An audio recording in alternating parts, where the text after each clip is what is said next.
take a seed, you plant it, you grow it, you dry it, you roll it, you smoke it, and it goes down smooth. Hey! Spanning the continent to bring you the truth about cannabis and marijuana law reform. I smoke pot and I like it a lot. CannabisRadio.com presents The Russ Belville Show, the voice of the marijuana nation. Hey, this is great, man. Now, here's your host, Radical Russ Belville. Good day, tokers and tokets and non-toking lovers of liberty. It is Monday, April 11th, 2016, and it's got to be 420 somewhere in the world.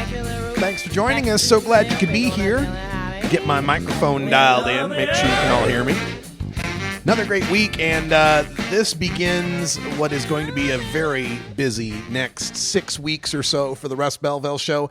Stayed up late last night getting all the flights booked between now and June, and I won't be back here in beautiful legal Potland, Oregon for about 6 weeks. I'll be completely on the road, and I hope you'll join me as I bring you live coverage of so many great events coming up on my calendar. We've got the NCIA Oregon Caucus tomorrow I'll be checking out. Wednesday, Blazers versus Nugs. Thursday, flying to Washington, D.C. Friday and Saturday, the SSDP conference in Washington, D.C. Sunday and Monday, tabling in New York City at the Mark Kleiman Summit.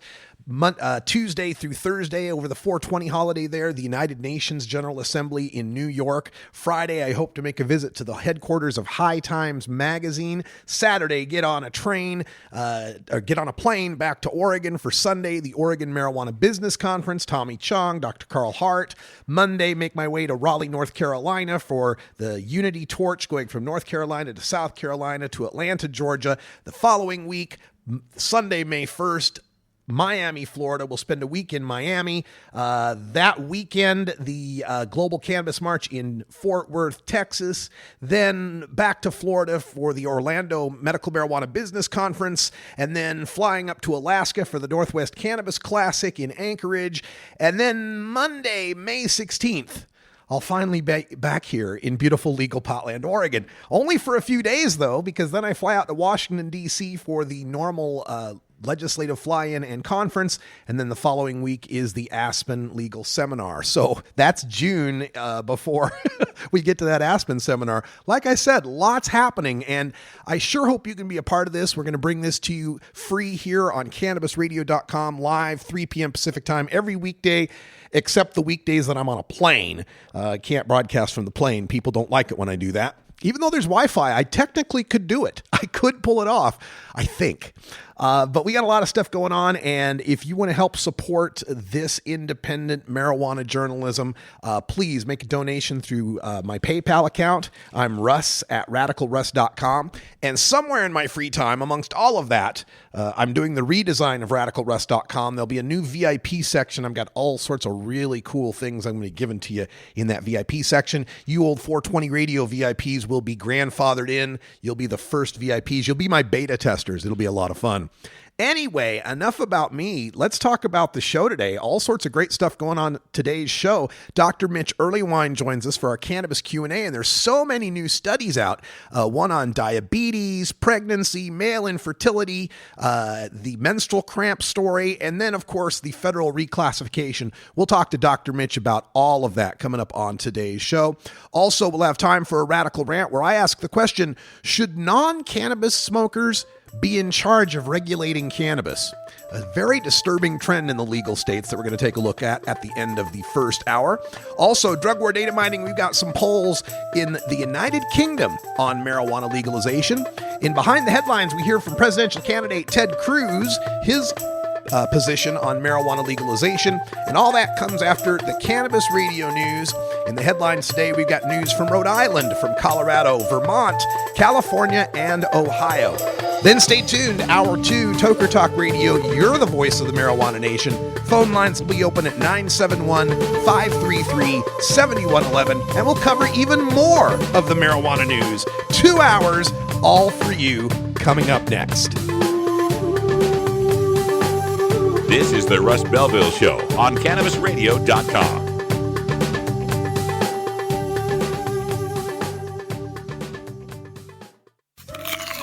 Keep your cannabis cravings under control. Feed your mind with CannabisRadio.com. The next generation of vaporizers has arrived. Vuber vaporizers are blazing the way with unparalleled technology for oil, concentrate, or dry flower pens. Providing unsurpassed customer service and expert craftsmanship, Vuber vaporizers use cutting-edge technology, providing a power-packed, smoother vapor with a lifetime guarantee. Experience vaporizing the way it was meant to be, the Vuber way.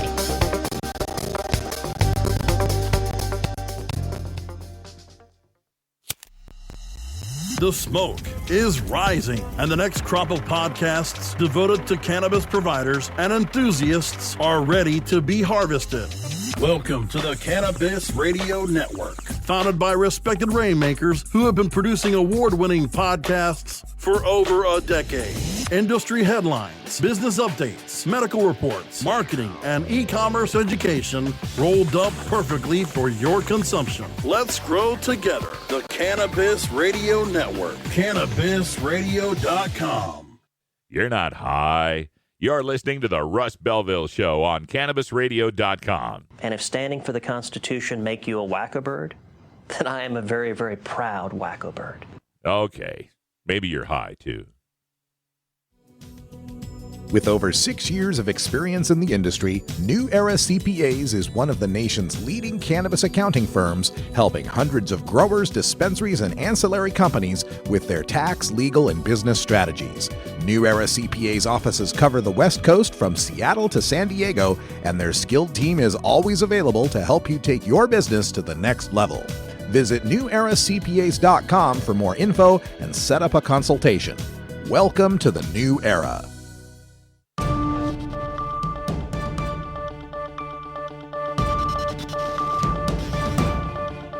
It's time for the Cannabis Radio News, covering the latest headlines in consumer cannabis, medical marijuana, and industrial hemp. Cannabis Radio News is now available exclusively at CannabisRadio.com. Now your marijuana headlines in 4 minutes and 20 seconds. This is Cannabis Radio News. This is your Cannabis Radio News for Monday, April 11th, 2016. Providence, Rhode Island. The Rhode Island House Judiciary Committee is scheduled to hold a hearing Tuesday on a bill that would end marijuana prohibition in the state and replace it with a system in which adults can purchase marijuana from licensed businesses, similarly to alcohol. Shortly before the hearing, marijuana market researchers, business owners, and entrepreneurs will join Regulate Rhode Island for a news conference to discuss the legislation's potential to foster new businesses and create thousands of jobs in Rhode Island.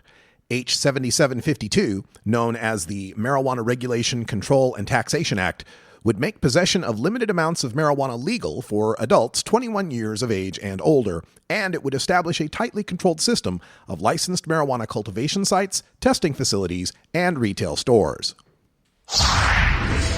Denver, Colorado. A new Colorado law allowing medical marijuana use at public schools is getting a second look Monday in a House committee. The current law allows students who need medical marijuana to use edible pot at public schools as long as the school districts agree. No school districts currently do agree, so patient advocates are pushing the bill to make Colorado the second state to require schools to allow nurses or parents to administer medical pot. New Jersey made the change last year. School officials say they're being unfairly asked to accommodate an activity that still runs afoul of federal law. This year's update, for example, gives schools no guidance for the possibility of a student grabbing a cannabis treatment away from a parent and rightful patient on a school bus and taking it themselves. The parents counter that medical marijuana shouldn't be treated any differently than Ritalin or other controlled substances that are routinely dispensed by school districts. Montpelier, Vermont. A Vermont marijuana legalization study was just called by a Vermont House committee. A House Judiciary Committee voted 6-5 for a commission to study legalization. It stripped out provisions expanding decriminalization, keeping those sections of Vermont law largely where they are. Critics say the House bill still goes too far because it calls for the study commission to propose a system to legalize, tax, and regulate marijuana. Under current law, possession of up to 1 ounce of marijuana draws a civil fine, but not a criminal charge. Cultivation remains illegal. Earlier this year, the Senate passed a bill that legalizes possession of up to 1 ounce of marijuana, but doesn't allow cultivation. Sacramento, California. The first head of California's new Bureau of Medical Marijuana Regulation has never used marijuana and doesn't know anyone who does. In an interview with the Los Angeles Times, newly appointed medical marijuana czar Lori Ajax, the former chief deputy director of the state's Department of Alcoholic Beverage Control, said, quote, "Unlike regulating alcohol, I'm not a user of marijuana, so I am not familiar with how that affects people or what it does. But from the outreach I've done since I've got here, it appears there is a medical need, and I'm tasked with doing this, and I'm going to do it." End quote. The Republican Ajax does not recall how she voted on the state's medical marijuana initiative, Prop 215, in 1996, and says she has no friends or relatives that use medical cannabis, saying, quote, "I have heard stories, of course, and through my meetings I've set up with industry groups and with legislators, I've heard stories of how it helped folks with cancer." End quote. Columbus, Ohio. Ohioans for Medical Marijuana announced Monday that it has formed a campaign team to support its initiative to establish a comprehensive medical marijuana program in Ohio. Brandon Linaw, a veteran of more than a dozen statewide ballot issue campaigns, will serve as campaign manager. Linaw most recently served as campaign manager for No on Issue 3, which led the effort to defeat the Responsible Ohio Marijuana Legalization Initiative last year. Linaw's support for establishing legal access to medical marijuana stems from his experience with a close family member who suffers from epilepsy. Ohioans for Medical Marijuana also announced the addition of Trevor Vessels as deputy campaign manager, Aaron Marshall as director of communications, and Lee Roberts as political director. This has been your Cannabis Radio News for Monday, April 11th, 2016. I'm Russ Belville.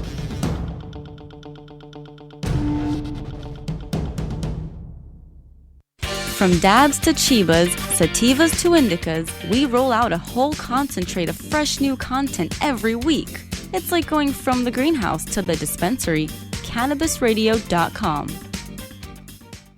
Northwest Alternative Health, Eugene's premier medical marijuana clinic, is proud to sponsor the Oregon Marijuana Business Conference. Are you prepared for the changes in the recreational and medical marijuana markets? The OMB presents the state's top industry experts, along with over 40 exhibitors, and features a keynote by Dr. Carl Hart. Also, tickets include a celebrity interview and private after-party with the one and only Tommy Chong. Join us Sunday, April 24th at the downtown Eugene Hilton and be a part of Oregon's fastest-growing industry. Check out OregonMBC.com for more details. It's time. It's time. It's time. It's time for marijuana sales to take place in regulated businesses And stop taking place in our neighborhoods. It's time to create rules for testing and labeling marijuana so that consumers can know what they're getting. Prohibition has failed. It's time for a more sensible approach. Vermont is ready. We're ready. We're ready. Vermont is ready. It's time to end prohibition and regulate marijuana in Vermont. The Russ Belville Show is blogging and podcasting daily at RadicalRuss.com. Don't want to spend money on a night out, but don't know what to do other than watching TV or playing video games? Consider playing guitar, bass, banjo, or mandolin. The instrument will give you hours of entertainment with friends with minimal expense. Stop by the Fingerboard Extension downtown Corvallis at 120 Northwest 2nd Street today, or check out its inventory on the web at fingerboardextension.com.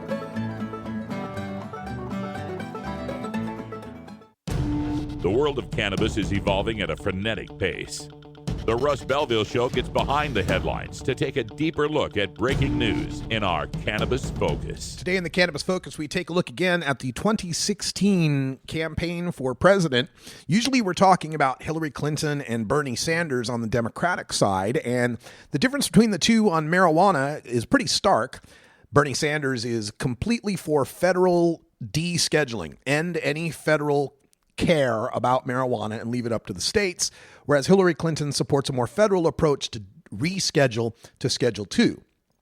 But this time, we're going to take a look at the Republican side, where Ted Cruz has been gaining ground on Republican frontrunner Donald Trump, winning the last few Republican primaries. And we live in a very interesting time where all of the major candidates still left for the office of president support at least a states' rights version of marijuana reform. That is, don't make it a federal issue. Let the states move forward with medical or recreational legalization. Ted Cruz is in Colorado, where he is fighting to win that state's primary or caucus. I'm not sure which they have there. But he told the ABC station, he was at the ABC station in Denver and left us with this interesting response when asked about Colorado's marijuana legalization. This is Ted Cruz speaking to ABC 7. I'm a constitutionalist. I've spent most of my adult life fighting to defend the Constitution and the Bill of Rights. And under the Constitution, under the 10th Amendment, most policy decisions are left for the states. When it comes to drug legalization, personally, I would vote against marijuana legalization. If the state of Texas had a referendum on it, I would vote no. But I think it is the prerogative of the states to make that determination. I think the people of Colorado have the right to make the decision that they've made under the Constitution. And as president, I would respect that right, that the people of Colorado have made a decision. Other states may make different decisions. And let me note, that's one of the biggest differences between liberals and conservatives. Liberals, big government liberals like Barack Obama and Hillary Clinton, want Washington to decide a one-size-fits-all answer for every American. They try to force it on you, whether it's marijuana policy or whether it's health care, Obamacare, one-size-fits-all for everyone, or whether it's education, Common Core. So it's a very revealing answer from Ted Cruz, and I think that marijuana legalizers, reform-minded people, should be very careful about embracing this response. I've heard a few that are like, wow, Ted Cruz supports states' rights for marijuana. This is great. Well, yeah, considering the context that we're talking about, Republicans are usually all for sending in the DEA and sending in the troops to, bust people for weed. But listen to the end of that quote and how he's talking about education, Common Core, and he's talking about health care, Obamacare.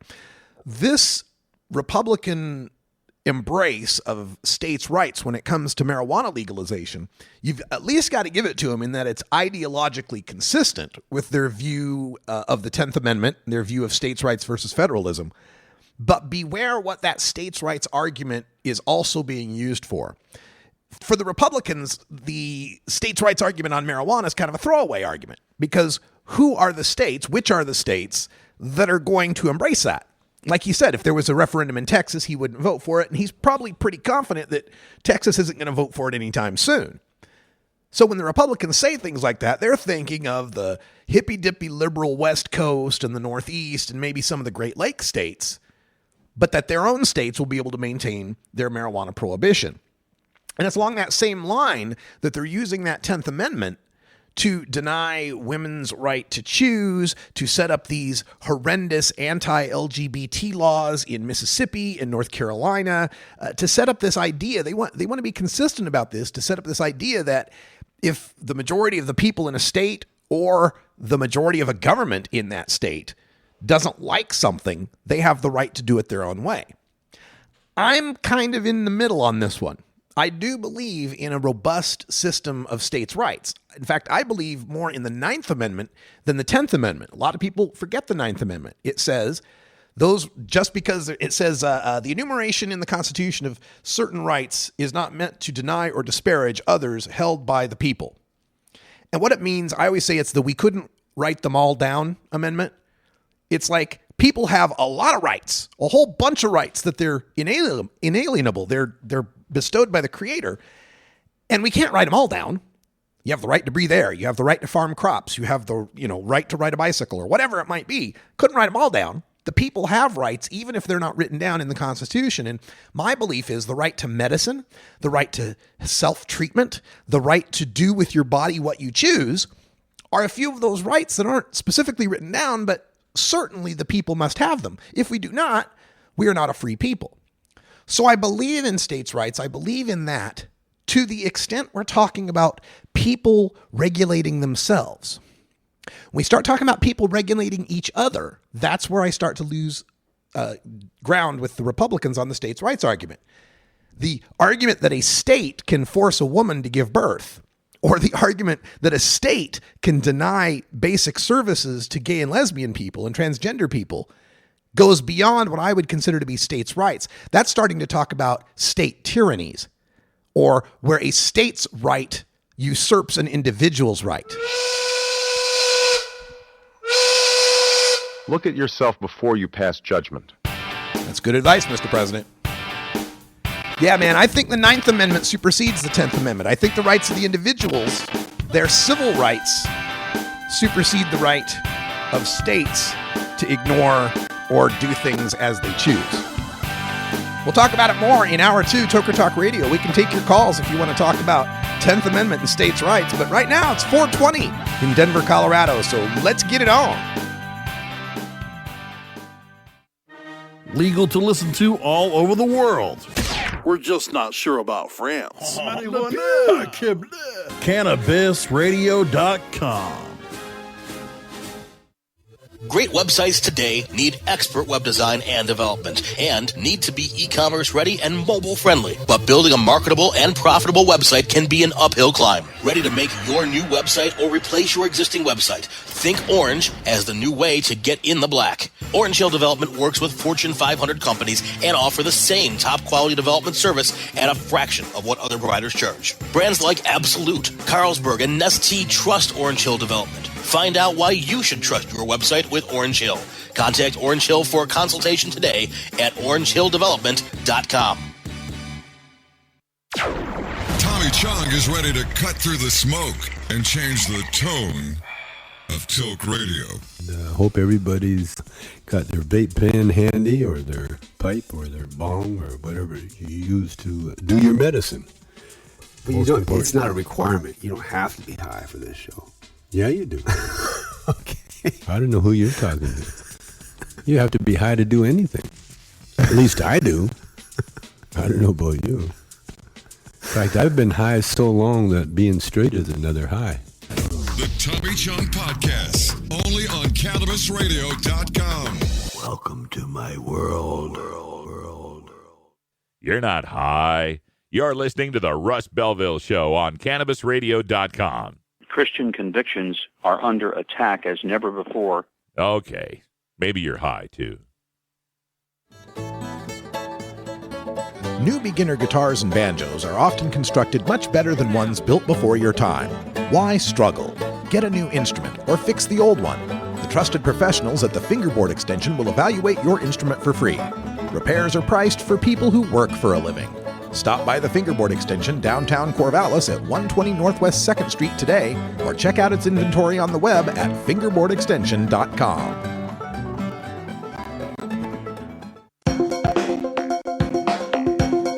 Promoting the end of adult cannabis prohibition is easy because we have facts, science, reason, compassion, evidence, truth, and logic on our side.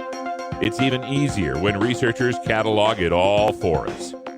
Learn how to gather the facts on marijuana use, arrests, seizures, rehabs, drug tests, and more on this edition of Drug War Data Mining. Welcome back, everybody. Today in the Drug War Data Mines, we take a look at some polling data coming out of the United Kingdom, where marijuana legalization is struggling to reach majority status in support, whereas here in America, we've had, since the past 5 years now, just poll after poll after poll shows majorities of Americans support marijuana legalization. When we take a look at the poll, this comes from the from ORB, for the Independent. They surveyed 2,000 people in the UK, and they found that 47% of the public supports the legalization of cannabis sold through licensed retailers. The remainder, 39%, are opposed to legalization, and 14% say they don't know. And that's pretty large don't know on the issue of legalizing cannabis. But it's good to see there's a plurality, 47 to 39, in support of market regulation. They did find the typical gender gap. Men support legalization in a majority, 53%. Women, 41% support, a 12-point gap, very similar to the 7 to 12-point gaps we find in U.S. polling between men and women. Social class, when it comes to the top income brackets, 50% support legalization, 44% in the lowest income bracket support legalization. The regional support is highest in Scotland, 58% of Scots supporting marijuana legalization. London area, 54%. Northeast down just to 37%. Liberal Democrats in the United Kingdom have been pushing a proposal to legalize cannabis. They believe it could raise £1 billion in revenue for the United Kingdom. They asked also whether or not possession of cannabis should be decriminalized. A third of people said that should happen. 1/3 said cannabis should be decriminalized. 14% said that cannabis should be freely bought and sold. So that's breaking down that 47%. So of the 47 that said it should be legal, only 14% total think that it should be market regulation, whereas 33% just decriminalized. You can still get a ticket for that.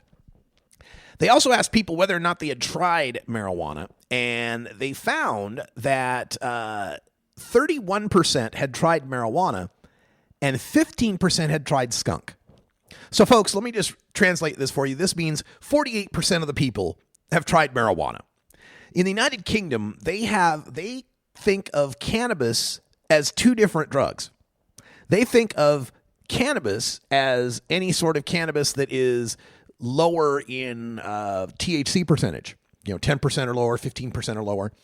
And then they call skunk hydroponically grown, specially bred plants, or what we in America call marijuana, that's above 15% THC.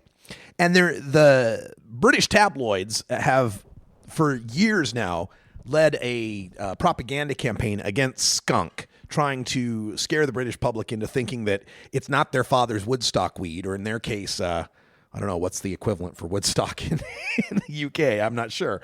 But it has been more successful a campaign in the UK than it has been in America. The potency argument in America really hasn't gotten much traction until the introduction of dabs, and that now it's starting to get a little traction. In the UK, merely 15 or 20% THC bud has got these people freaking out. Now, they did ask people about other drugs as well. They asked whether or not tobacco should be legal to buy and sell. 70% said yes. And whether alcohol should be legal to buy and sell. 83% said yes. And in another poll back in last year, YouGov did a survey of British adults' perception of drugs and which drugs they thought were the most harmful and least harmful. This is also a very interesting point because of the case that marijuana, cannabis in the UK, is thought to be one of the least dangerous drugs, but alcohol is found to be less dangerous in the UK. It's amazing. You look at the graph that they've got put up here, and they organize this from the least harmful to the most harmful drug, at least according to the perceptions of people in the UK. And it runs from alcohol as being fairly safe, fairly or very safe. It's about split as far as safe versus unsafe. Cannabis, more people thought it was dangerous, about a 2-to-1 margin. Laughing gas, another about a 2-to-1 margin, thought it was dangerous. Magic mushrooms is about a 4-to-1 margin. Tobacco, about 5-to-1. Ketamine, ecstasy, LSD, methamphetamines, cocaine, and heroin was considered to be the most dangerous drug. This is very different from the results we get in surveys in the United States, where well over half the people understand that marijuana is safer than alcohol. That still has not sunk in to the people in the UK. And it would be our advice from across the pond that if they want to get people to support the legalization of cannabis in the UK, you've got to get them to understand that it is a safer substance than alcohol. And this may be a different sell in the UK. They have a whole different alcohol culture there with their pubs and beer and all the celebration they do around that. But the point will have to be made, because as long as the British public thinks that marijuana is more dangerous than alcohol, especially if they believe this so-called skunk is more dangerous than alcohol, it's going to be very difficult to win their hearts and minds over to the idea that it ought to be a legally bought and sold commodity. But we know there's great folks out there with Normal UK and the UK Cannabis Social Clubs that are educating people day after day. And the longer we continue to post great results from the legal states in America, it's only a matter of time before the United Kingdom follows along and does the sensible thing and ends cannabis prohibition for adults. Stay tuned. We got Dr. Mitch coming up next with Cannabis Q&A on the latest studies on marijuana when we return. This is the Russ Belville Show on CannabisRadio.com.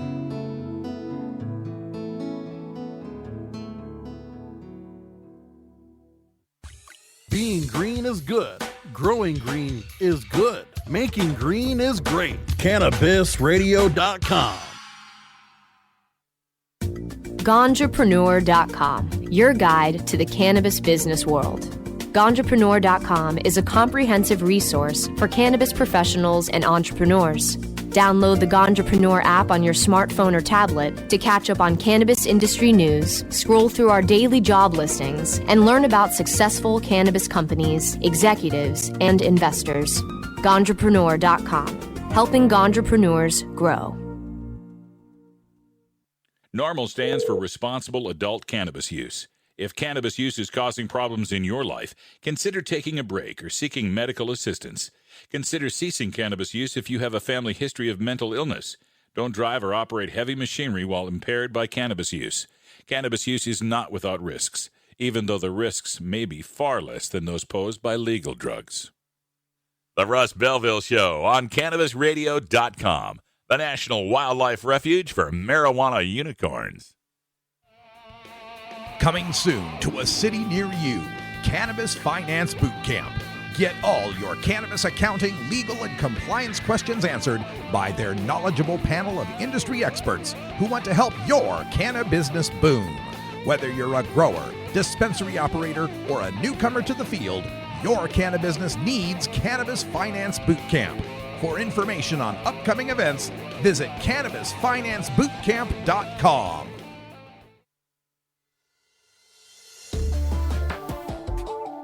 It's time for the Russ Belville Show's Cannabis Q&A with Dr. Mitch Earlywine.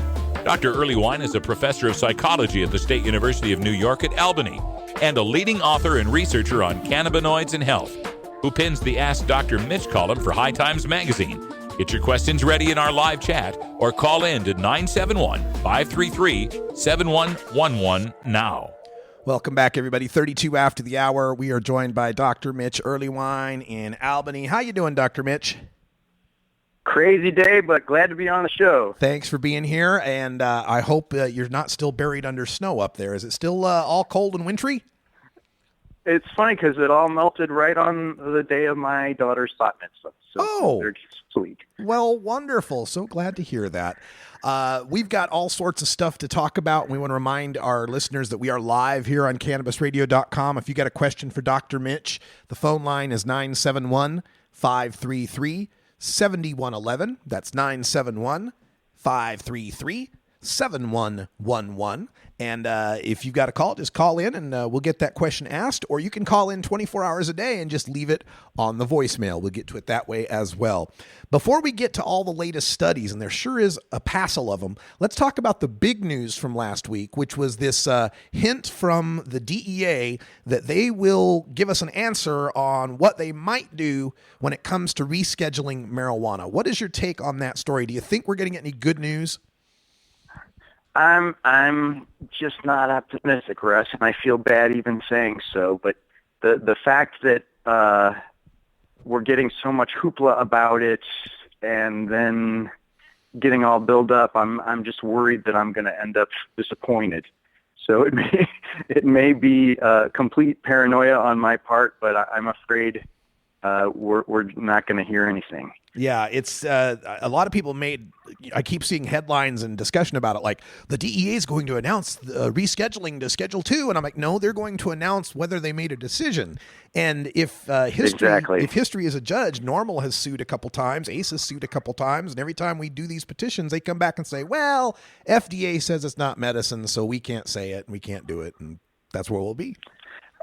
I mean, believe it or not, it even goes back to an old Tim Leary thing for the religious freedom times, too. I feel like every time it gets to them. They just don't want to be the ones to make the decision. Yep. DEA doesn't want to do it. Congress doesn't want to do it. President doesn't want to do it. Nobody wants to do it but us, the people. So, but let's talk about. We'll have to do it. Yeah, let's talk about the possibility, though. If it were to happen and we were to reschedule to Schedule 2, what practical changes would that make for researchers like yourself and others that want to study cannabis? I hate to say it, but it would still be a pretty grueling pain in the ass. So Schedule 2 drugs are known for still having high abuse potential, but they do have some documented medical use.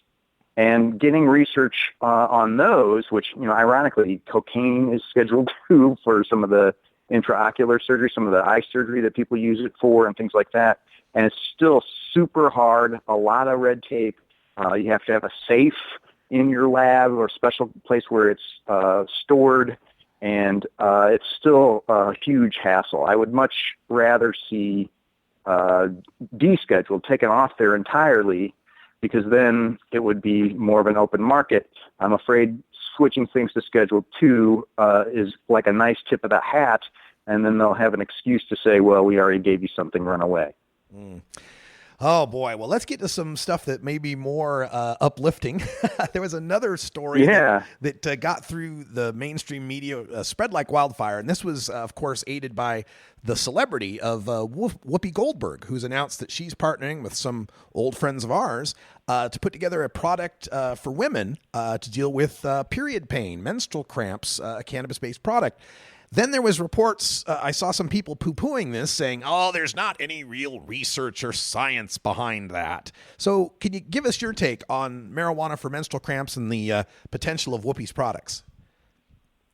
So what's funny is my student, Melissa Slavin, who was on your show about the menopause data, has just gathered marijuana for menstrual cramps data. And at least on the self-report side, what a surprise, a subset of women claim it's better than anything, and another subset claim it's pretty good, and also point out some of the other sort of stereotypical PMS symptoms, including problems sleeping, irritability, and stuff like that. It's not going to help with dry vagina, but otherwise it looks like there really is some promise. We just need to get those data written up and out there. In the meantime, I think Whoopi's going to have plenty of people who are willing to try once and see, and it could go wild. I'm looking forward to that. And it's always disconcerting to me when I hear the attack of, well, there's not any research or science behind it. And we're like, yeah, we know. That's what we'd like to do. Let's get to another story on the other side of the gender aisle. Marijuana may help treat male infertility. Dr. Mitch, I'm confused. They told me for so long that marijuana was going to kill my little wigglers. Now it's supposed to help? I was pretty stunned by the headline myself. So back in the day, there was one study done by Gabriel Nahas, who was super down on cannabis, and he had 8 guys stay in the hospital and smoke 8 joints a day, and then sure enough claimed that their little wigglers were not wiggling as well as they should be. There's clearly something going on there with the CB2 receptor, and so there ought to be a way for this to work potentially in our own favor. THC may not be exactly the route, but at least we're seeing a chance for, if not the swimming part, the generating of new sperm might be stimulated by something along that cannabinoid route. So we'll have to wait and see. All right. We have a question coming in from our chat room. Jackie Newbury wanted to know about this upcoming United Nations General Assembly special session and whether or not the things that happen there would have any effect on the DEA and their decision on rescheduling.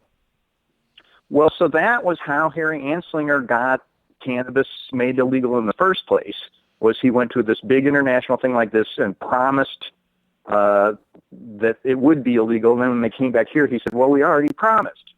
So I got to admit, I had a dream about 2 nights ago that it did happen that way. And in truth, if the international pressures are off, it would give the DEA a chance to say, well, in that case, we'll just let the states decide and, see what happens. Looking forward. I really hope that has an effect, and we'll be out there in New York at the United Nations General Assembly. So stay tuned next week, Tuesday through Thursday, for our coverage. Another study is out. It says marijuana could help treat diabetes. This kind of falls in line with some of the research we've heard about BMI and pot smokers being somewhat healthier. What's your take? Well, so in fact, I never really thought about this, and in part because cannabis induces such splendid enhancement of appetite. It had been a situation where people who, didn't necessarily have the choicest of snacks for diabetics around, this looked like a real problem. But as you've mentioned, the BMI data have replicated twice now, so folks who use cannabis tend to have basically lower body fat per their height, and the chance to sort of use this in line with that and suggest that endocannabinoids are really part of the balancing of that system makes certain sense. However, I don't think it's going to be as simple as just making sure you have lean proteins around every time you do a vaporizer hit. So we'll have to see how people react on their blood sugar when they're smoking, and if that's the case, we'll see if it could even out, essentially, or keep the peaks and valleys from getting too extreme.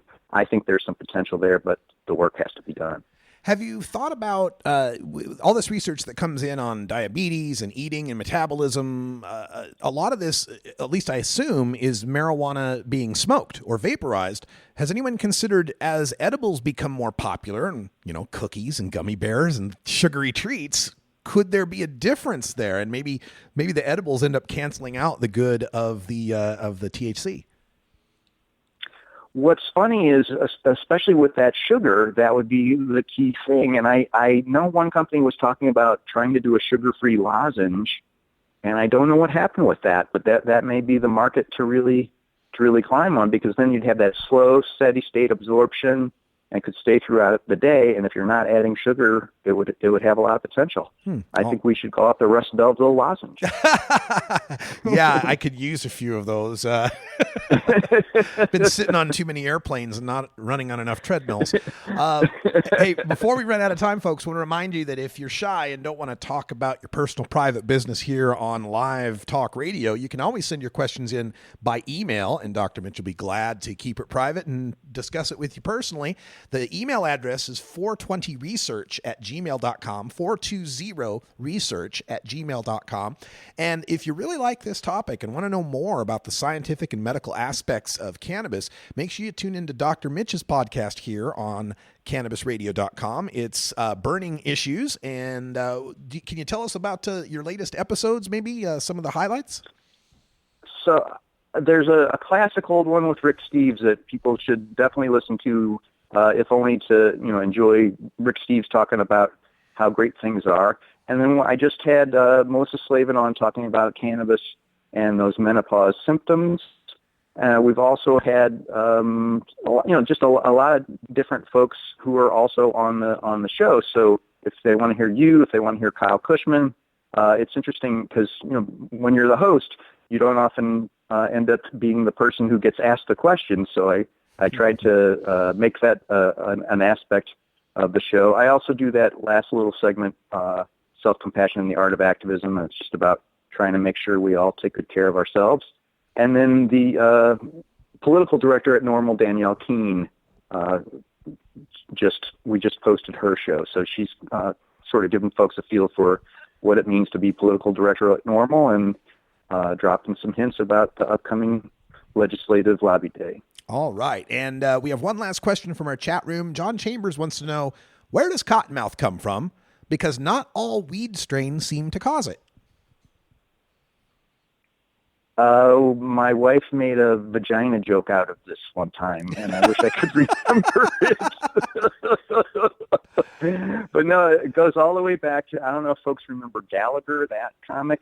Yeah. I know he was one of the early users of it in popular culture, but I imagine it's sort of like 420, where everybody's got a legend about my brother's cousin's uncle made it up, and how about kind of thing. the phenomenon itself of having dry mouth, though? What's causing that?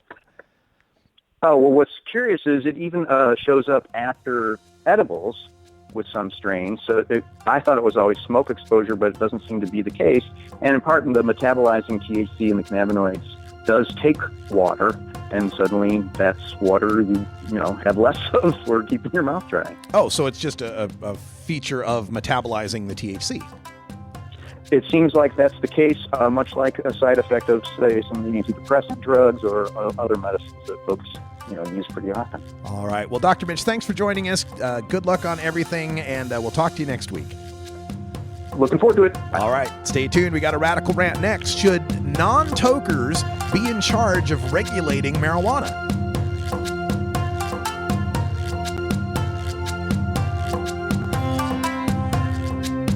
This is the Russ Belville Show on CannabisRadio.com.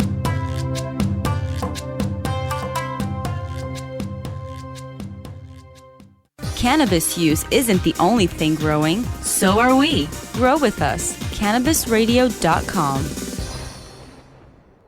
Dr. Dabber, hurry! Its temperature is shooting past 1,000 degrees Fahrenheit. It's burning up. I'm afraid for this little guy, it's just too late. What caused the problem? Only Dr. Dabber can maintain the perfect temperature for a smooth-tasting, slower burn. This standard vaporizer lost all of its health benefits, sending it up in smoke. So you're telling me that most vapor pens burn so hot they produce smoke, not vapor? Correct. Keep away from those standard vaporizer pens and turn to Dr. Dabber. Doctor's orders. Less heat, more flavor. Cannabis Confidential with Dr. Dina. Candid. I want to give you the inside story. Captivating. I want to introduce you to my kind and amazingly talented friends. Compelling. We get to meet some of the most amazing cannabis activists and warriors around. Listen in as medical marijuana pioneer Dr. Dina shares never-before-heard stories, chats with cannabis insiders and celebrity friends, and provides invaluable perspective and insight into one of the fastest-growing industries in the world. I want to share with you what was once confidential information. Let's expose the truth, discuss the issues, and learn the facts. Cannabis Confidential, only on CannabisRadio.com. You're not high. You're listening to the Russ Belville Show on CannabisRadio.com. I also believe we need a fence. The problem is if El Chapo builds a tunnel under the fence, we have to be able to deal with that too. Okay. Maybe you're high, too. Hey everybody, it's Radical Russ here from 420 Radio, inviting you to be like me and get your ink done at Lucky Horseshoe Tattoo, Fort Worth's most female-friendly, clean, sterile, awesome tattoo shop. Thomas and his crew are true artists who can design you a custom piece or use a design you bring in. Lucky Horseshoe Tattoo also offers all styles of tattooing as well as piercings and all-around fun. In the DFW area, stop by Lucky Horseshoe Tattoo and tell them Radical Russ sent you. Trust me, it'll feel awesome.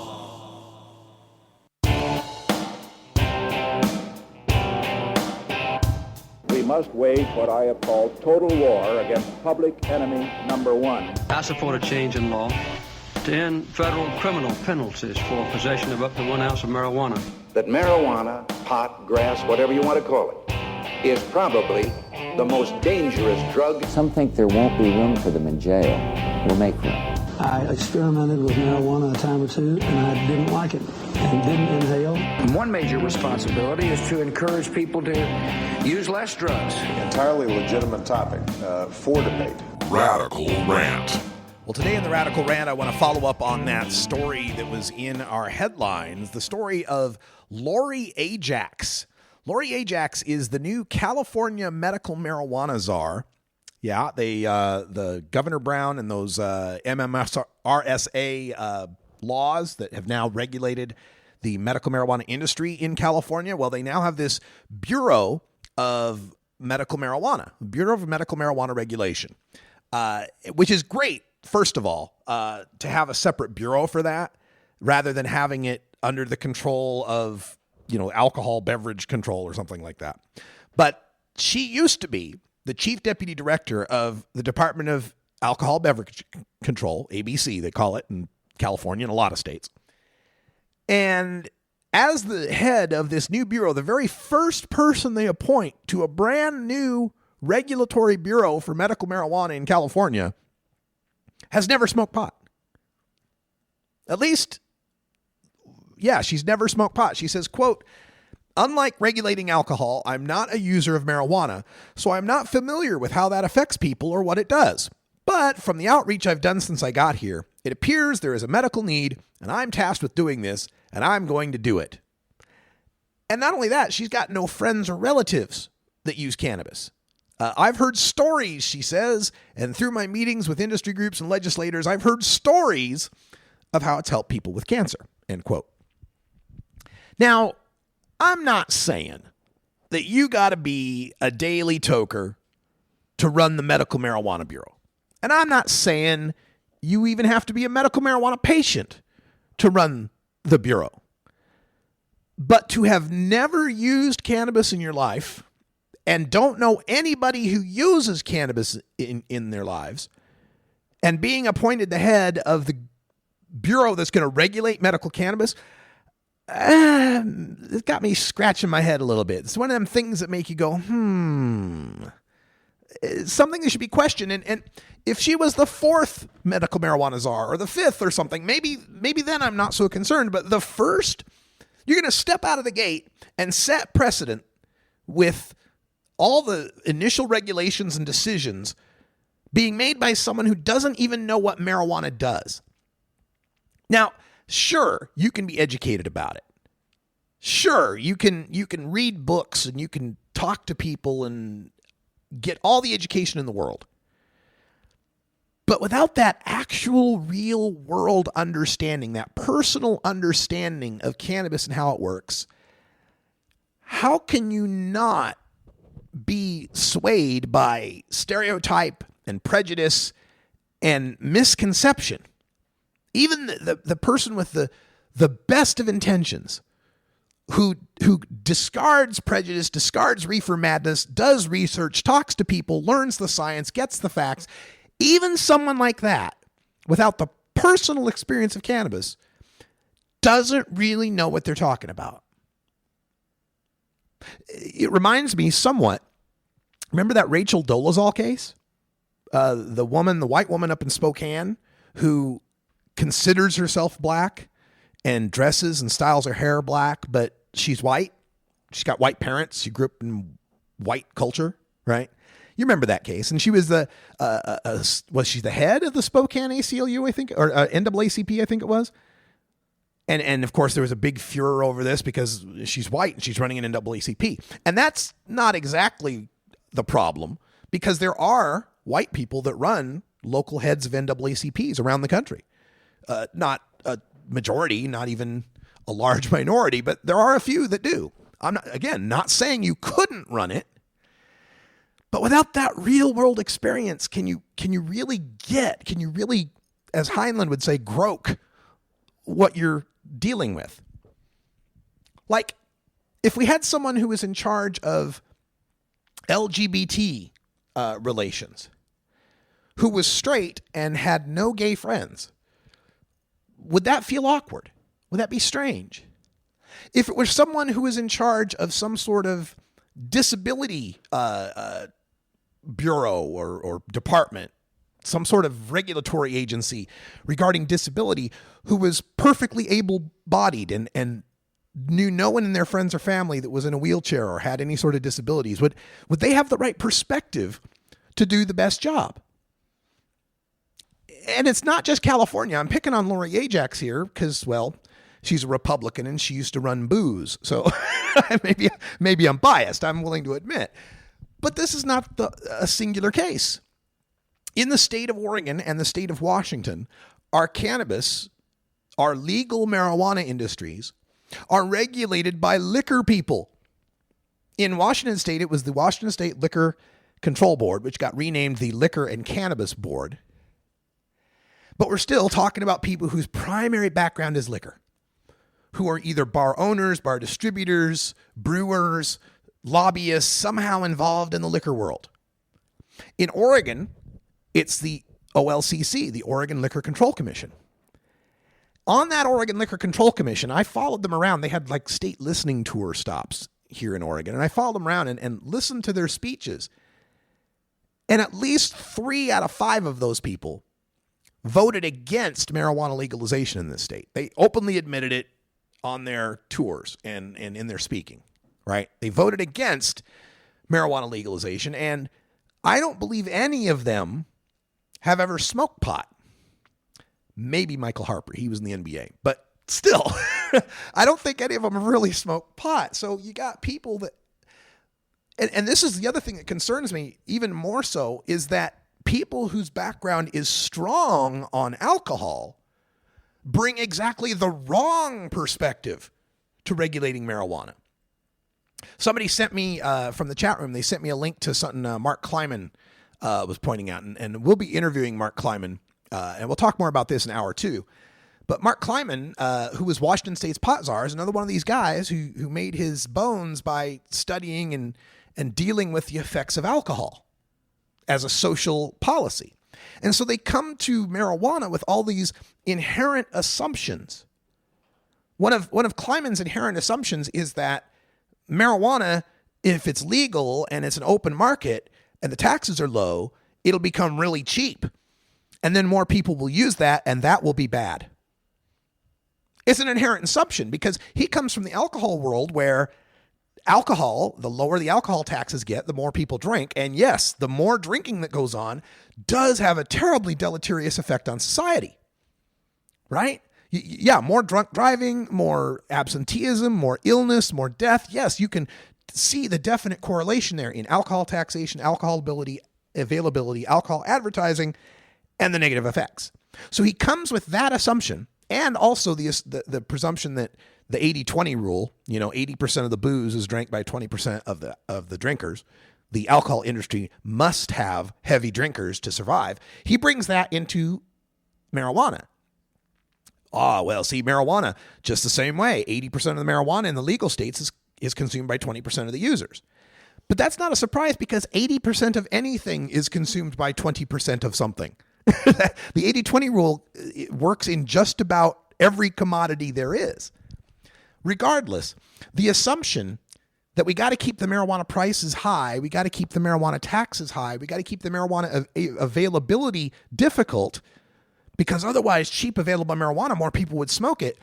I don't believe it necessarily follows that more people smoking cheap available marijuana automatically leads to more terrible social harm, because some of the benefits of marijuana are going to balance out some other social harms. More people smoking pot, less people drinking. That's a net good. More people smoking pot, less people taking opioid painkillers. That's a net good. More people smoking pot, less people using Ambien to get to sleep at night. That's a net good. So I don't think there's going to be the associated terrible effects we get from more alcohol use, because alcohol, again, is toxic and addictive.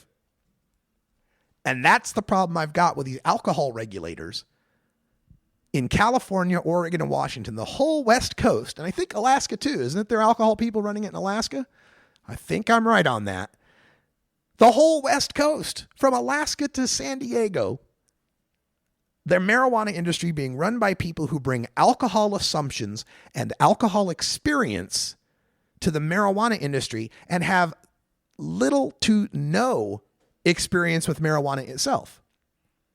I think if these boards, if it were a new board created and solely stocked with people with experience in the marijuana industry and experience using marijuana, we'd find a whole different set of regulations coming out and a whole different way of looking at this. These alcohol people regulating marijuana are going to apply strict regulation, try to keep the prices high, try to keep the availability low, and all that's going to do is enhance all the worst aspects we're trying to get rid of from prohibition. We're trying to end marijuana prices being so high that high school kids can make money dealing it in parking lots. That's one of the problems with it. Unfortunately, they don't understand, to get rid of the problems they think marijuana causes, the best solution, it might be counterintuitive to them, the best solution is to make marijuana as cheap and available as possible. We'll talk more in hour 2 about this. We gotta go. Hour 1's up. For everyone here at CannabisRadio.com, I'm Radical Russ. Until next time, take care of each other, tokers.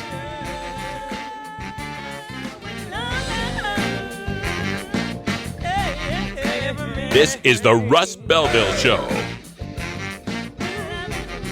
The Russ Belville Show is blogging and podcasting daily at RadicalRuss.com. You take a seed, you plant it, you grow it, you dry it, you roll it, you smoke it. You take a seed, you plant it, you grow it, you dry it, you roll it, you smoke it. You take a seed, you plant it, you grow it, you dry it, you roll it, you smoke it, and it goes down smooth.